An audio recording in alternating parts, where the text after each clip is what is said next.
Good morning বন্ধুরা, সবাই কেমন আছো? আশা করছি সবাই বেশ ভালো আছো, সুস্থ আছো। আমিও আল্লাহ তাআলার অশেষ রহমতে ভালো আছি এবং সুস্থ আছি। তো নতুন দিন, নতুন সকাল, আবারও একটি ব্লগ ভিডিও নিয়ে আসলাম। তো নতুন ব্লগ ভিডিও তোমাদের অনেক স্বাগত ও ভালোবাসা জানাই। তো প্লিজ বন্ধুরা, ভিডিওটি দেখার আগে একটা লাইক অবশ্যই করে দিও। এখন অনেকক্ষণ পরে বন্ধুরা রান্নাবান্না সব করে নিয়েছি। রান্নাবান্না করে বাসনপত্র সব কলবারে বের করে নিয়েছি। গ্যাসটা মুছে নিলাম, গ্যাসের টেবিলটা সুন্দর করে মুছে নিলাম। খুব তাড়াহুড়োর মধ্যেই করতেছি। আজকে রবীন্দ্র জয়ন্তী, মেয়েকে নিয়ে স্কুলে যাব, তাই তো বন্ধুরা তোমরা সাথে থাকো, সঙ্গে থাকো, আশা করছি তোমাদের ভালো লাগবে।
বন্ধুরা সব কাজ সেরে স্কুল বেরিয়ে আসতে অনেক দেরি হয়ে গিয়েছে। তো মাম্মামকে খাওয়াইও নি, সকালে একটু চা খেয়েছে, ওভাবেই চলে এসেছি মা মেয়ে মিলে। তো স্কুলে চলে এসেছি, এখানে অনুষ্ঠান চালু হয়ে গিয়েছে। এখানে ছোট বাচ্চাদের কবিতা আবৃত্তি, নাচ, রবীন্দ্রনাথ ঠাকুরের সম্বন্ধে কিছু বলার, এগুলোই হচ্ছে। তো এই যে মেয়েটা নাচছে দেখো। তো বন্ধুরা তোমরা সাথে থাকো, দেখতে থাকো।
স্কুল থেকে বাড়ি ফিরে অনেক কাজ সেরে দুপুরে খাওয়া দাওয়া করে একটু ঘুমিয়েছিলাম। তারপরে এই যে এবার আবারও দোকান খুলে দিয়েছি। তো এখানে আমি মুড়ি মেপে দিলাম, চিনি দিলাম আর একটা চানাচুরের প্যাকেট।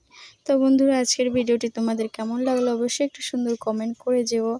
যদি ভালো লাগে লাইক কমেন্ট শেয়ার করে দেও, আর নতুন হলে সাবস্ক্রাইব করে পাশে থাকো। আর অলরেডি যারা করেছো তাদেরকে জানাই অসংখ্য ধন্যবাদ। সবাই ভালো থেকো, সুস্থ থেকো, আর আমার পাশে থেকো। আবারও দেখা হবে এরকম নেক্সট কোনো ভিডিওর সঙ্গে। ততক্ষণে সবাই ভালো থেকো, সুস্থ থেকো। আজকের মতো এখানেই রাখছি।